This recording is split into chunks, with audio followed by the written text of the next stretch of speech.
ভাসানীকে। ভাসানীর মাথায় তালের টুপি আর পরনে লুঙ্গি। স্টেজে উঠলেন ভাষণ দিতে।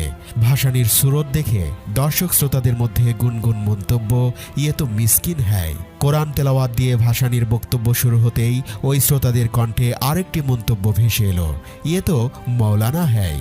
ভাসানীর রাজনৈতিক বক্তব্য শুরু হতেই ওই একই দর্শক শ্রোতারা বলে উঠলেন, আরে বাহ, ইয়ে তো পলিটিশিয়ান হ্যায়। ভাসানী যখন বিশ্ব পরিস্থিতি ও বিশ্ব মোড়লদের শোষণ পীড়ন নিপীড়নের কথা বলতে শুরু করলেন, তখন ওই একই দর্শক বলে উঠলেন, হায় আল্লাহ, ইয়ে তো স্টেটসম্যান হ্যায়, মজলুম জননেতা, উপমহাদেশের রাজনীতির প্রবাদ পুরুষ মাওলানা আব্দুল হামিদ খান ভাসানী।